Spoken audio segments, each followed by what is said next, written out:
Môre vriende, welkom by die kerk vanoggend. Dit is vir ons so lekker dat julle hier is, vir almal aanlyn baie welkom. Ons hoop dat julle eintlik iets van die Here so sal beleef, soos ons hom nou ook beleef het toe ons gesing het. En so vanoggend wil ek graag met jou oor die huwelik praat en ek wil hierdie sê, dalk sit hier's baie van julle wat dalk nie getroud is vanoggend nie. En my hoop is sodat jy nog steeds sal sien vandag.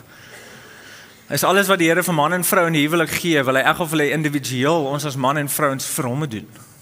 En dat jy, as jy nie getroud is nie, dat jy so sal fokus op jou verhouding met die Here, soos ek met die ander gesels dan ook vanoggend wat getroud is. Wonderlik, kom ek bid vir ons, en dan begin ons hierdie diens. Here Jesus, dankie Here vir wie jy is. Dankie Here dat ons hier kan vertrou Here. En ek bid so dat die Heilige Gees, soos jy nou in die worship kragtig kom opdaag het, bid ek Here vir elke persoon, en ek wil vanoggend spesifiek vir elke huwelik kom bid. Ek bid Here Jesus, u bloed oor elke huwelik. Ek bid herlewing Here, in elke huwelik. Ek bid Here Jesus, u liefde in elke huwelik. Dankie Here Jesus, dat in u Here, dat geen geval hopeloos voor u lê nie. In ons oë mag dit dalk so voel partykeer. Maar op by u Here is daar hoop, en ons moed, en ons nog 'n kans Here. En ek is baie bewus, Here, dat die vyand, wat nie welkom is vandag nie, ons huwelike aanval, Here. En so ek kom bid vir herstel vanoggend, Here, dat u die proses van herstel in klomp huwelike sal begin, Here. Mag jy die woord oopbreek vir man en vrou, soos ons na u woord kyk, Here. Mag jy verheerlik word in hierdie tyd saam, Here, in Jesus naam. Amen. Nou vriende, ons kerk het GLS gehad Vrydag, en dis die Global Leadership Summit. Julle het die laaste 2 maande baie van dit gehoor, en ek wil nie eintlik iets oor dit sê nie, ons, almal wat geserve het, was eintlik glad nie by dit, dus ek kan eintlik nie vir jou inligting gee, waaroor dit gegaan het nie. Dit is oor leierskap, dis waaroor dit gegaan het. Maar ons as vrywilligers kon 'n laaste deel van 'n sessie bywoon, eintlik vir logistieke goed aan die einde. En letterlik die deel van die sessie wat ons gehoor het gegaan oor Christine Kane, wat sy sessie eintlik beskikbaar was vir almal wat die GLS bygewoon het. En sy het iets gesê wat my so laat dink het aan hoekom ons baie keer op 'n plek eindig in ons lewe en in ons huwelik wat ons nie kon verstaan nie. Ons kan nie verstaan hoe het ons hier geëindig. Ons kan nie verstaan hoekom het ons hier opgeëindig nie. Baie keer dis in elke deel van ons lewe is dit so. En sy het iets gesê, sy het nie oor huwelik gepraat nie, sy het oor leierskap gepraat, maar sy het hierdie stelling gemaak. Sy het gesê, she described drift as ons drift. Ek kon nie lekker Afrikaanse woord kry vir dit nie. Drift, ons gly in 'n rigting. Ek dink nie dis die regte woord nie, maar as ons drift, sy het gepraat oor drift. Dus sy she described drift as the default mode of life. You don't actually have to take a wrong turn. You simply stop paying attention and you'll gradually be carried off course. En sy het gepraat eintlik maar as jy by die see is. Ons almal was al by die see, en dan is daar nou daai bakens waar binne jy moet swem. En ek dink spesifiek aan Harold's Bay. Daar is ons baie strome by Harold's Bay. Daar's gereeld mense of duikers of surfers wat verdrink of in die stroom uitgetrek word of deur haai af. Dis verskriklike strome daar in Harold's Bay.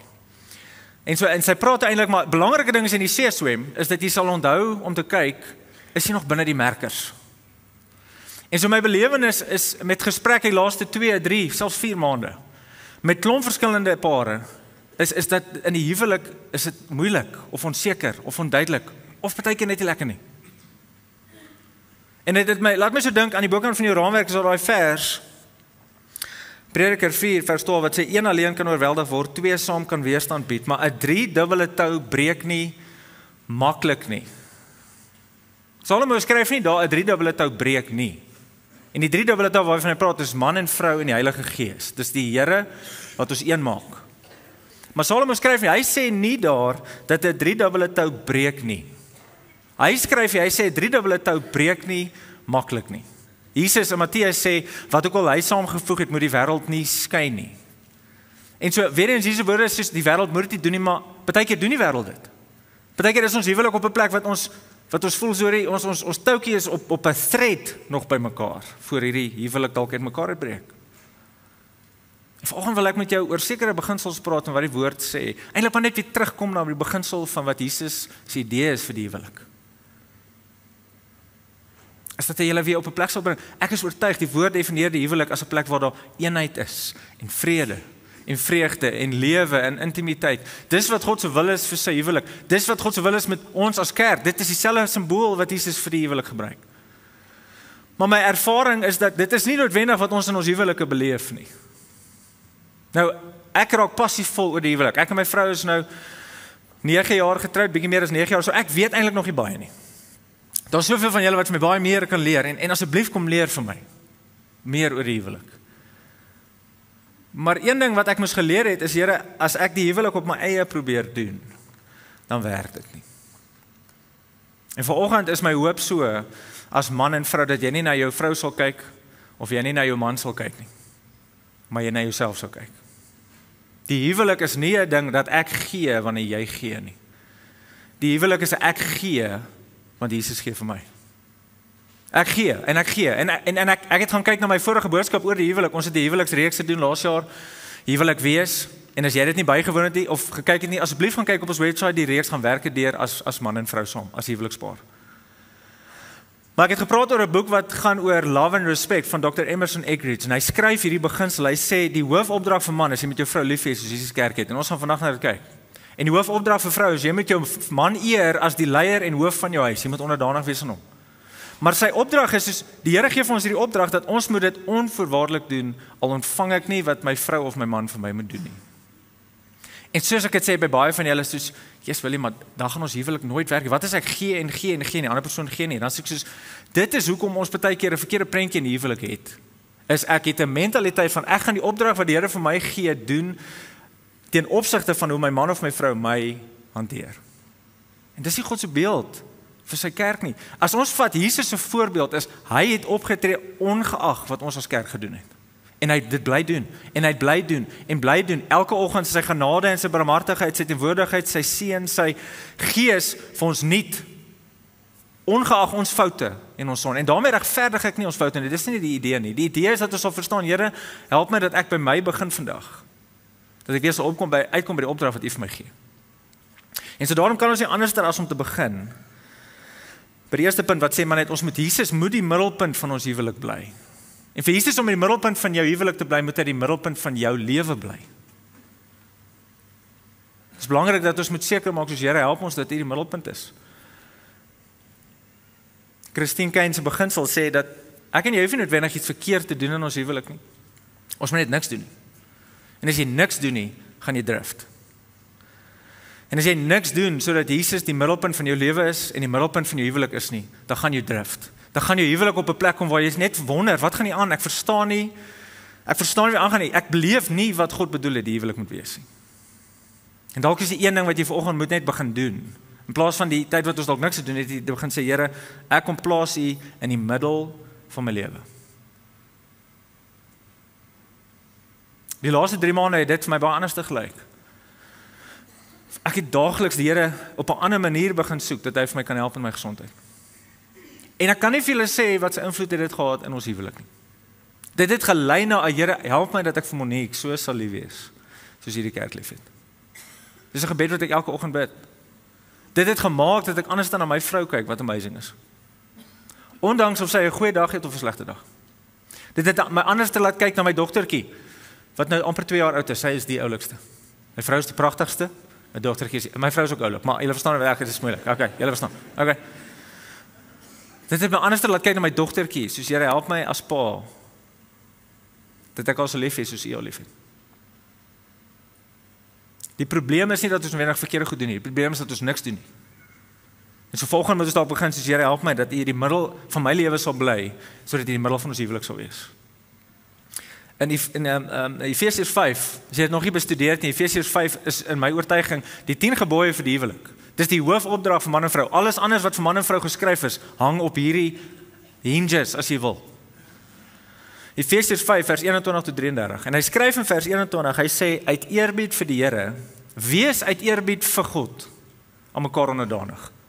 Voor jy enigiets vir jou man of jou vrou kan doen, moet dit begin met Here, ek wil dit uit eerbied vir U. Wil ek my man lief hê? Wil ek my vrou lief hê? Wil ek my man respekteer? Wil ek my vrou eer? Uit eerbied vir U, Here. Uit groot waardering en 'n groot respek vir wie U is, En voordat ek U kan ken, Here, wil ek gehoorsaam wees aan wat U vir my sê, vir my man en my vrou moet doen.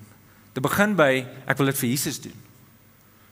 Net soos Paulus skryf Kolossense 3, hy sê, wat ook al jy doen, doen dit van harte vir die Here, en nie vir mense nie. En ons kan dieselfde beginsel in ons huwelik vat. Here, help my dat ek my vrou nie sal lief hê vir my voordeel nie, maar vir U. Here, help my dat ek my man sal eer en respekteer, nie vir sy voordeel nie, maar vir U. En dat soos Here sal vertel, so Here, help ons dat ons, wat ook al ons doen, doen ons vir U. Dan raak die rede hoekom ons dit doen, word nie beïnvloed van hoe ons man of ons vrou optree nie. Maar ons leef so in 'n kultuur dat ek gaan vir jou gee wat jy verdien. Jesus werk nie op daai standaard nie, ouens. As Jesus vir my en jou gegee het wat ons verdien het, sou ons nie gewees het nie. En sy voorbeeld is reeds, sy verhouding met die kerk is hoe hy wil hê die huwelik moet wees. Dis die lig vir die wêreld, as ek en jy ons mekaar so begin hanteer en lief hê. Is uit eerbied vir die Here. In Prediker 3, hierdie was my en Monique, is my vrou, vir die weet is my vrou. So ons trouvers. En dit is my so mooi vers. Dit sê, Solomon skryf, hy sê, it's in the Amplified, He has made everything beautiful and appropriate in its time. He has also planted eternity, a sense of divine purpose in the human heart, a mysterious longing, wanneer missie, dit sê, a mysterious longing which nothing under the sun can satisfy except God. Die rede hoekom ek en jy met Jesus as middelpunt moet begin, is daar sekere primêre behoeftes wat ek en jy as man en vrou het, wat ons man en ons vrou nie vir ons kan gee nie. En dis hoekom die huwelik baie keer op 'n moeilike plek kom. Ons soek van ons man en ons vrou wat net God vir my kan gee. En ons weer sal terugkom, Here, dankie dat U my waarde gee. Dankie Here dat U my beskerm. Dankie Here dat ek goed genoeg is in U oë. Dankie Here dat U vir my ewigheid beplan. Dankie Here dat U vir my wil help. Sodat ek in daai volkomme beeld en 'n verhouding met Jesus in staat is om te kan doen wat U vir my as man en vrou vra. Maar baie keer in die huwelik is dit wat ons van mekaar verwag. Ek wil my waarde van jou afkry. Ek wil my sekuriteit van jou afkry. Ek wil my vrede van jou afkry. Ek wil my oortuigings van jou afkry. Ons, daar's Jesus met die middelpunt van ons lewe bly, sodat ons by hom sal kry wat net hy vir ons kan gee. En daarmee sê ek nie as man en vrou, julle moet nou apart die Here soek nie. Wat ek net sê is, selfs al soek jy die Here saam en julle spandeer saam tyd by die Here, is wonderlik, maar ons moet nog steeds verstaan, ons is nog steeds as man en vrou gaan apart op voor God staan. En so jy moet seker maak dat Jesus selfs die middelpunt van jou lewe bly, sodat jy in die huwelik sal seker maak Jesus die middelpunt van julle huwelik bly, waarin hy julle tot eenheid roep. En so, my hoop so is dat jy vanoggend net weer eens hier sal begin, soos as jou huwelik nie op 'n great plek is nie, of as jou huwelik op 'n wonderlike plek is, dat jy vandag sal sê, Here Jesus, ons het U nodig. Die huwelik is deur God ingestel en ons het hom nodig. Dit kan nie werk sonder Jesus. En dalk is dit die ding wat jy moet hoor vanoggend, soos Jesus is nie in ons huwelik nie, wil nie. Hy is nie. Maar van vandag af gaan ons sê, ons gaan saam met hom tyd spandeer, ons gaan die woord begin bestudeer, ons gaan hom in die middel plaas, sodat hy vir ons help. Hy wil jou help. My hoop is dat jy na hom toe sal nader. Wanneer ons dit dan nou doen, hebben we die tyd ophou. Kan ons dan nou begin kom, okay, dis wat God doen. En hy doen dit elke dag wat jy nou nader, ek bestudeer psalms nou, en ouens, as jy wonder wie die Here is, gaan lees psalms. Ek het soveel oggende wat ek psalms gelees en net besef soos Jesus, Here, ek weet nie hoekom twyfel ek nie. Ek weet nie hoekom wonder ek en het ek angs en bekommer en ek kan vir jou sê hoe angs en vrees my laaste 3 maande beet gekry het, ouens. Soos ek in my lewe dit nog nooit beleef het. Maar wanneer ek die Bybel oopmaak en ek lees psalms, ek soos Jesus, Here, Hy is 'n amazing God. Ek weet nie hoekom twyfel ek nie, Here. Ek weet nie hoekom uit ek angs nie. As jy Dawid se storie lees van hoe hy angs na angs beleef en dan eindig hy so, Here, dankie dat ek U kan vertrou. Dankie dat ek kan steun op U. Dankie dat ek kan staan op U. Dankie dat ek kan vashou in die Here. Dankie dat U by my is. Dis die God wat in jou huwelik jou wil help. Maar jy moet hom maar plaas. Jy moet sê, Here, ek nooi in my huwelik. Ek bid dat U vir my sal help. Wanneer ons die Here vertel dit, moet ons verstaan dat in die huwelik gee vir ons verantwoordelikhede. Ja, ek het nie hierdie nou gesê nie, maar soos ek kyk, besef ek as klomp jong mense wat nog nie getroud is nie. En so my hart is so dat jy hierdie boodskap in jou hart sal vasmaak, soos Here, help my dat ek hier middel sal maak. Dalk was jy getroud en jy is geskei, jy is nie meer getroud nie. Dis Here, help my dat ek by hierdie sal begin. En dalk berei my hart voor vir huwelik eendag, maar dat jy hierdie ding nou al reg kry sodat jy by die verantwoordelikhede van man en vrou kan uitkom. Sonder die Here kan ons nie dit doen nie. Maar Paulus definieer in hierdie Efesiërs 5 baie duidelik die verantwoordelikhede. Weer eens, Efesiërs 5 vers 21 tot 33, gaan bestudeer dit as man en vrou, bid dit in julle huwelik in. Vertrou die Here om julle te help. Maar hy skryf, hy sê die hoofopdrag vir die man, vir al die mans, ek het jou aandag nodig vir die oomblik. Hierdie is jou opdrag, dis 'n groot opdrag, as jy getroud is. En as jy wil trou, moet jy hierdie ding nou al begin oefen. Hoor wat skryf Paulus, die opdrag in opsomming is, jy moet wees lief vir jou vrou, soos Jesus lief is vir sy kerk, vir sy bruid. Dis die standaard, al die mans. Maak nie saak wie jou vrou is, of hoe sy optree nie, Jesus se opdrag vir my en jou as man is, soos hy lief is vir sy kerk, moet ek en jy lief wees vir die vrou wat langs aan jou sit.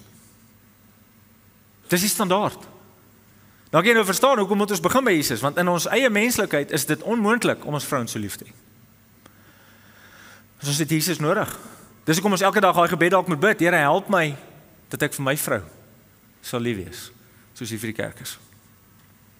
Ons moet ons vrouens lief wees. So hy definieer dit in 4 terme in Efesiërs 5. Hy sê, wees lief vir jou vrou en lewe neer vir jou vrou.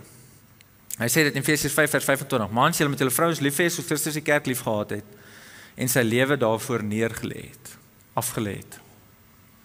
En so in ons menslikheid is dit vir ons moeilik. Ons menslikheid en ons sondige natuur waarna toe ons drift as Jesus nie die middelpunt is nie, is na selfsugtigheid toe. En nêrens in die opdragte van huwelik lees ons dat ons moet selfsugtig wees nie. Dis die ding wat ons waarsku. Is ons drift na selfsugtigheid toe wat maak dat my liefde voorwaardelik is vir hoe jy optree.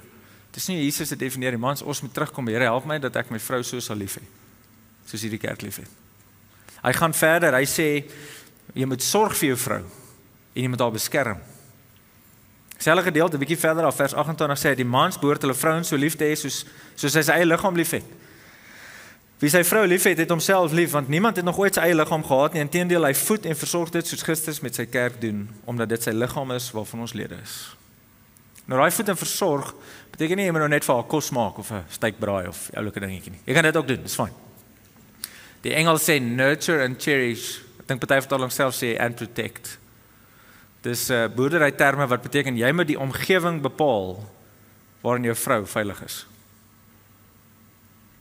As jy die man is wat skree en kwaad is en nie met jou vrou praat nie of stil raak en net niks sê nie, dan skep dit nie 'n omgewing waarin jou vrou kan kommunikeer en kan hoor en kan praat nie. Ons as mans, die vrouens is die tuiste skeppers in die huis, die gordyne en die kussings en die lekker kos en die reuke en die kleerskemas, al die oulike goed, is wonderlik. Maar as die man, dis die man in die huis wat bepaal of daar 'n veilige omgewing is. En jy kan Devil's Folk heininge opsit en trellidoors opsit en dis fyn, dis een aspek van veiligheid. Daar's 'n emosionele veiligheid waarvan Paulus hier praat, maar seker wat gaan oor jou vrou moet by jou kan wees. En Paulus sê as man is dit my en jou verantwoordelikheid dat ons vrou by ons kan kom wees. Vir ons kan verskil, vir ons sê weet jy ek sien hierdie moeilikheid, hoe gaan ons hierdie hanteer? Ons as mans moet seker maak dit bly 'n veilige omgewing. Maar dan sê hy ook, jy moet jou vrou lei. Dis een van die issues, een van die goed wat ons drift, is ons raak passief in ons huwelike. En een van die goed wat ek baie keer by troue sê, is dis ons kry dit van Adam af. As jy Genesis 2 bestudeer, die Here gee vir Adam autoriteit oor alles, al die diere. En dan Genesis 3 kom die slang, die vyand, die duiwel, dan val hy vir Eva aan, en versoek haar om die vrug te eet. Nou Adam staan reg langs Eva. En terwyl sy versoek word, staan ons en ons lees nie dat Adam ingegryp het en gesê luister, ons gaan nie hierdie doen nie. Ons gaan met die Here gaan praat nie. Ons glo nie hierdie is waar nie. Ons kan nie luister wat jy sê, ons glo die Here. Nou ons sien ons dat Adam leiding geneem het in daai situasie. Sodat dit ons nie vandag hier moes gesit het nie. Maar Efesiërs, Paulus skryf ook die opdrag vir die vrou. Ons gaan nou by dit kom. Hy sê Efesiërs 5 vers 22 in die NIRV. Hy sê wives follow the lead of your husbands as you follow the Lord. Nou ons gaan by die vrouens kom. Maar jou vrou wat langs jou sit, wil jou volg. Sy wil jou volg. Maar die vraag waarmee sy sit is soos, waartoe gaan ons? Waartoe is ons op pad op die oomblik in hierdie huwelik? In daai konfliksituasie, hoorie, waartoe gaan ons met hierdie situasie? En ons finansies, wat gaan ons doen? Hoe gaan ons hierdie situasie hanteer? Met ons kinders, hoe gaan ons hierdie doen? Met die Here, hoe gaan ons hierdie doen? Jou vrou wil jou graag volg. En sy sit met die vraag, waartoe is ons op pad? Daarom moet ons by die Here kom, Here help my dat ek my vrou in wysheid en in insig sal lei. Help my Here dat ek 'n leier in my huis sal wees, wie my vrou wil volg. En verstaan jy, dis groot opdrag, is baie stil in die kerk op die oomblik. En in my eie huwelik was ek gekonfronteer met hierdie. In my eie huwelik was ek gekonfronteer, Here, het ek vir Monique so lief? En lê ek my lewe neer of speel ek maar nog te veel golf op die oomblik?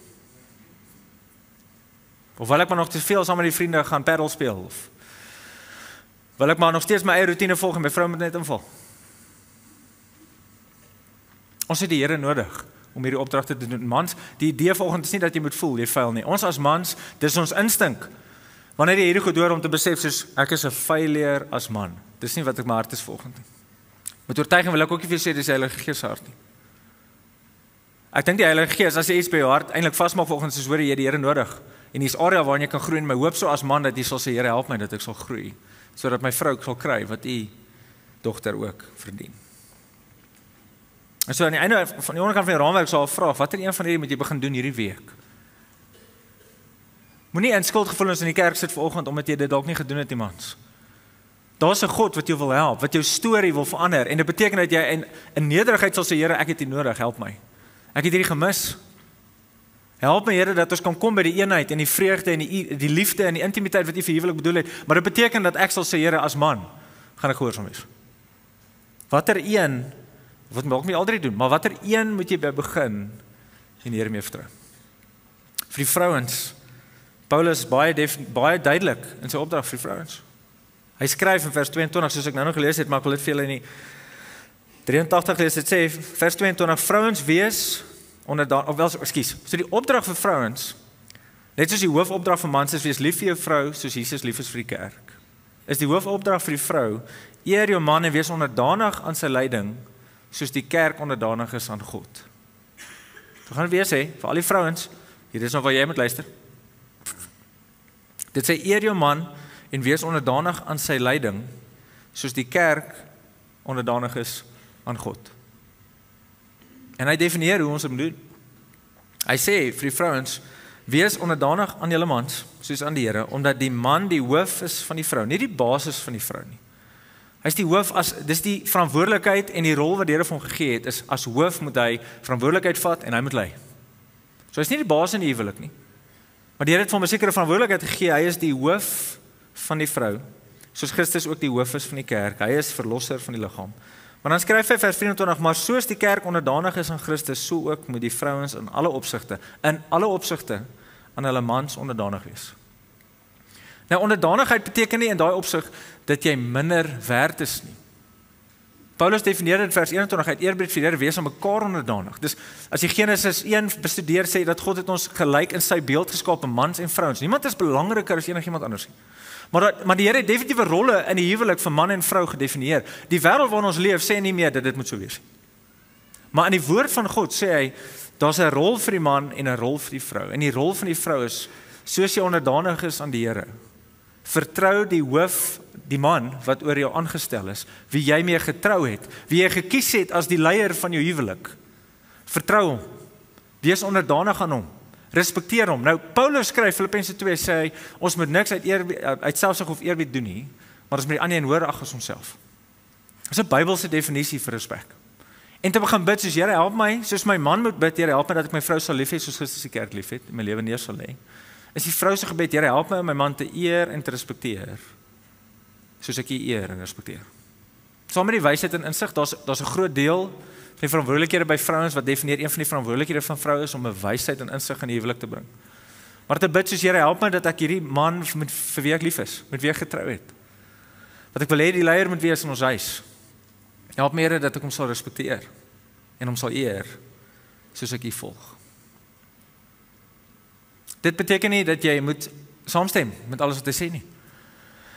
Dit beteken net dat die manier hoe jy met hom praat en die manier hoe jy verskil en die manier hoe jy oor sekere goeders journey sal altyd reflekteer iets van ek respekteer my man en ek eer hom en ek verstaan ook nie altyd hoekom hy doen wat hy doen nie. Maar ek vertrou dat die Here se opdrag gesond is vir ons huwelik. So ek gaan hom eer en ek gaan hom respekteer. En ek gaan dit op so 'n manier doen dat hy dit weet en dat al die res van die wêreld sal weet dat ek volg hom. Dis hoe jy vir jou man wys jy volg hom.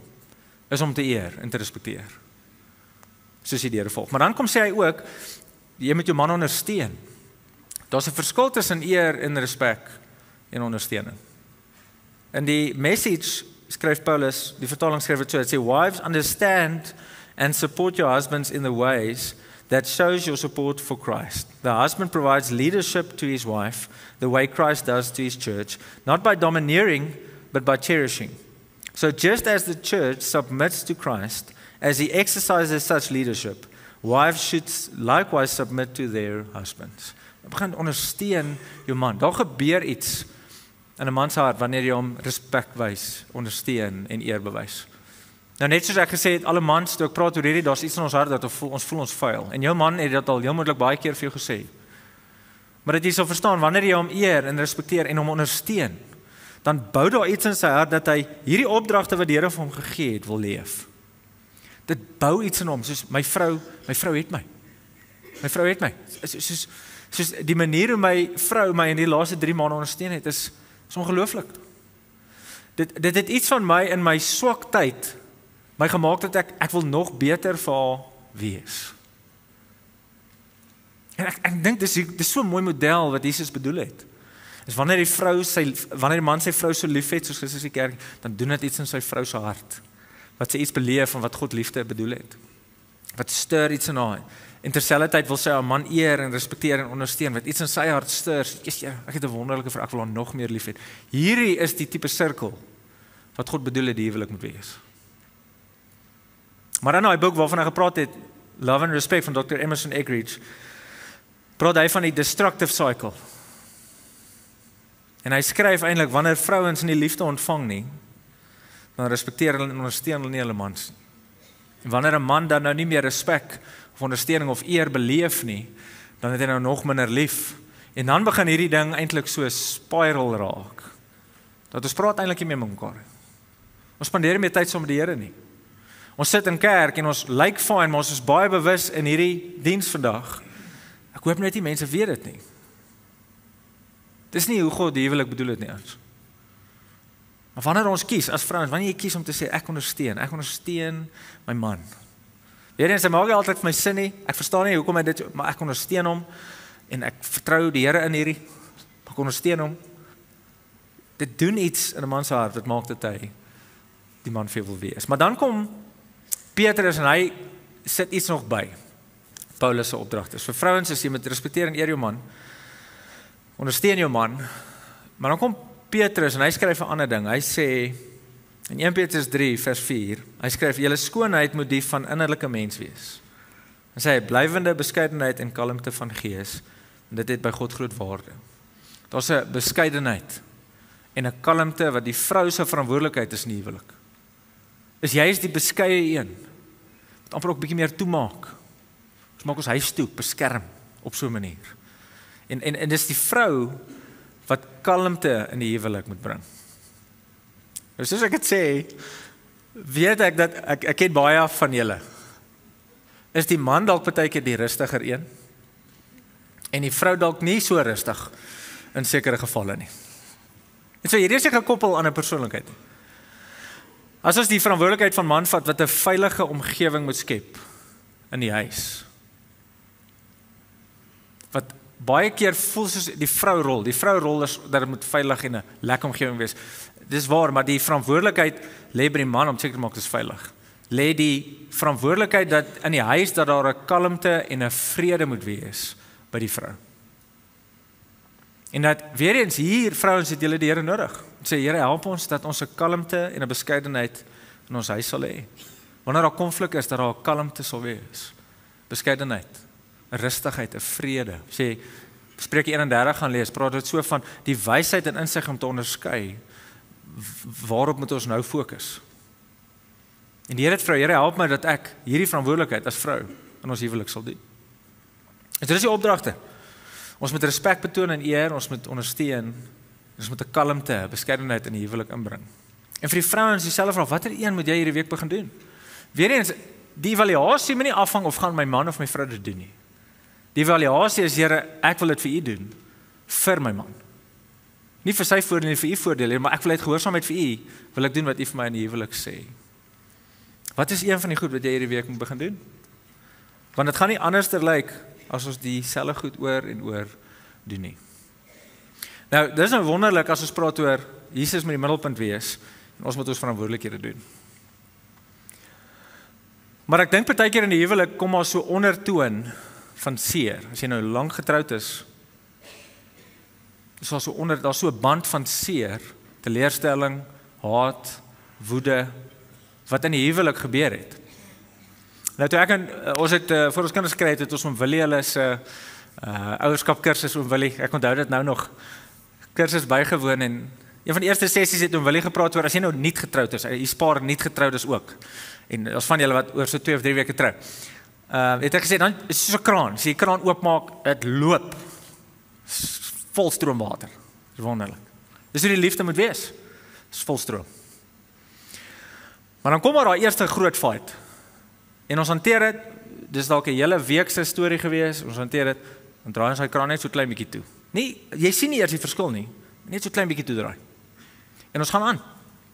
En dan fight ons weer en ons fight weer en ons is teleurgesteld en ons gaan aan en ons vergewe dalk mekaar, maar daar's die hele tyd so 'n tipe invloed op die liefde tussen man en vrou.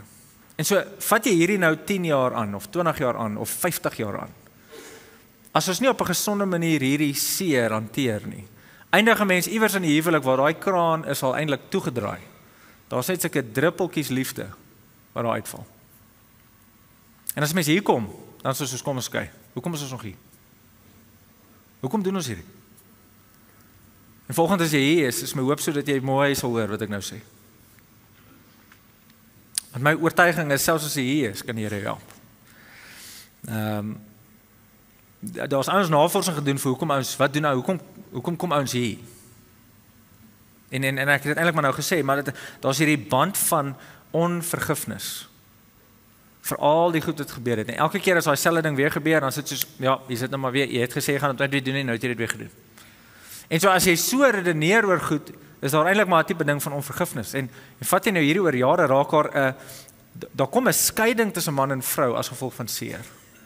Seer wat baie keer oorgaan in 'n haat, en hierdie haat wat oorgaan in 'n ek wil niks met jou te doen hê nie. En so daar's 'n skrif oor vergifnis en my hoop is so as jou huwelik op so 'n plek is dat jy vanaand sal sê, Here, ons wil met hierdie begin. Efesiërs 4 skryf Paulus, hy sê vers 31, laaste 2 verse. Hy skryf hy moet nooit verbittend of vervloeiend wees of woedend word nie. Moenie vloek of en hier is nie vir die huwelik nie. Dis beginsels vir Christene, vir sy kerk. Hy sê moenie vloek of skel nie, moet niks doen wat sleg is nie. Wees goedgesind en hartlik teenoor mekaar en vergewe mekaar soos God julle ook in Christus vergewe. As jou huwelik vandag op 'n plek is waar jy besef ons is kwaad vir mekaar. Ons dink eintlik maar om 'n tou in te gooi. Ons is net nie meer daar nie. Is die antwoord Jesus. Begin by Jesus wat weer middelpunt word en te sê ek vertrou vir Jesus vir herstel. En te sê Here, ek wil kom jammer sê. Ons moet nie verwaarlik wees in ons vergifnis vir wat die ander persoon moet doen nie. Nee, Here, ek besef my deel in hierdie, ek wil vergewe. Ek is jammer oor hierdie, ek besef wat hulle doen het, ek vergewe. En vergifnis, ouens wil ek net hier definieer. Baie keer sê ons vergifnis is vergewe en vergeet. Ek dink dit is Bybels nie. God wat alles weet, vergeet nie. My lewe het verander toe hierdie vir my oopgebreek was oor vergifnis. Wanneer ek en jy vir die Here sê ons is jammer, vergeet hy dit nie. Ek wil nie jou babbel blaas nie, ek wil vir jou 'n beter storie vertel, want dit is nie wat hy doen nie. Hy is 'n God wat nie kan vergeet nie, hy weet alles. Hy is 'n God wat kies om nooit weer te dink aan jou sonde nie. Dit is soveel beter. En wanneer ek en jy as man vandag moet sê, Here, ek vergewe my man vir die jare se seer. Of ek vergewe my vrou, Here, vir daai ding wat gebeur het. Beteken dit, Here, ek sê dat ek maak los van dit wat agter ons is. Hierdie seer ding. Ek regverdig dit nie, Here. Ek maak dit nie klein nie. Ek kies net om te verstaan dat, Here, wat ook al ek gedoen het, kon U gesê het, U kies nie meer om aan dit te dink nie. En so van vandag af, Here, kies ek as man of as vrou, ek dink nie meer aan daai ding nie.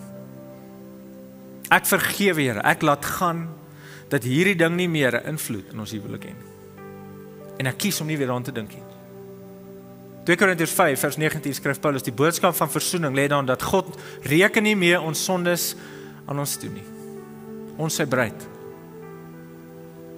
So as man en vrou moet ek en jy dit kan doen. En dit is moeilik. Jy moet verstaan, vergifnis is nie 'n proses nie. Vergifnis is 'n keuse vandag om te sê ek vergewe my vrou of my man. Die gesond word is 'n proses. En vir dit het jy mense om jou nodig wat saam met jou bid, wat jou ondersteun en jou herinner want die duiwel gaan jou aanval. En jy gaan dalk dieselfde fout weer maak en jy gaan dalk weer moet vergewe. Maar vergifnis is 'n keuse. Here, U sê ons moet vergewe, so ek vergewe. En ek kies om nie weer daar aan te dink nie.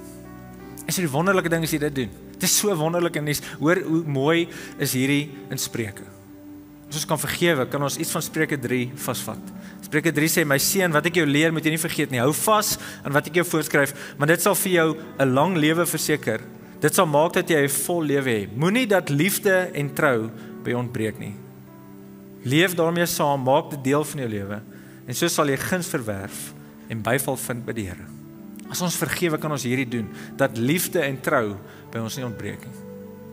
Die engel sê, hang dit om jou nek, dat die wêreld dit is aan hierdie liefde en getrouheid. En kan ons kom by liefde en trou, en eintlik maar by die hoofopdrag wat Jesus vir ons gee, as Christene, as sy kerk. Dis Johannes 13, vers 34, 35. Hy sê, ek gee vir julle 'n nuwe opdrag. Soos ek julle lief het, moet julle mekaar lief hê. En dalk is dit waar julle as huwelikspare vanoggend moet staan. Soos Here, dis dalk jare laas wat ons mekaar lief gehad het, soos U ons lief het. En so kom help ons. En so die manier hoe ek hierdie diens wil afsluit, is ek wil hê almal wat getroud is moet staan. Ek wil vir jou bid vanoggend, dat die Here vir jou sal help. Soos dit jy is, kan jy vir ons staan.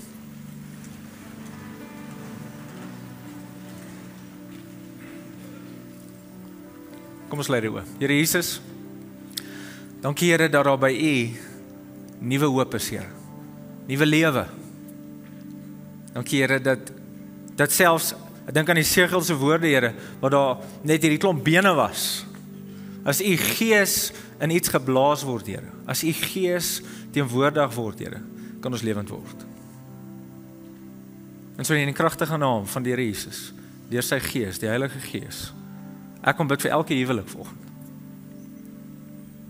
Elke huwelik wat op 'n wonderlike plek is, Here. Elke huwelik wat op 'n regtig slegte plek is. Ons het hier eweveel nodig, Here. So ek bid so vir 'n nuwe hoop, Here. 'n Nuwe lewe, 'n nuwe toewyding vir mekaar. Ek bid so, Here, dat U Gees tasbaar sal kom herstel. Mag jy die middelpunt word in hierdie huwelike, Here. Mag jy, Here Jesus, mag jy bloed oor hulle uitgiet, dat U vir hulle sal beskerm. Mag jy vir elke man help, Here, dat hy die rol as man sal kan uitleef omdat U hom help. Mag hy sy vrou lief hê, Here. Mag hy dalk vandag op 'n nuwe manier kies, elke man, om sy vrou lief te hê, soos U die kerk lief het. Mag hy haar dien, Here, en vir haar leef. Mag sy die belangrikste persoon in sy lewe wees. Bid vir die vrouens, Here. Mag hulle U die middelpunt van hulle lewe maak. En gehoorsaam wees in die opdrag om hulle mans te eer, en te respekteer en te ondersteun. En kalm te bly in hulle huwelik. Maar ek bid ook vanoggend, Here, in U kragtige naam, dat U sal kom herstel, dat U sal gesond maak. Mag hulle kom vergewe, Here. Mag hulle kom kies om nie meer te dink nie. Mag jy hulle omring met mense elke huwelik wat vir hulle gesond is en hulle ondersteun in U. Maar ek bid so, Here Jesus, U naam in elke huwelik in.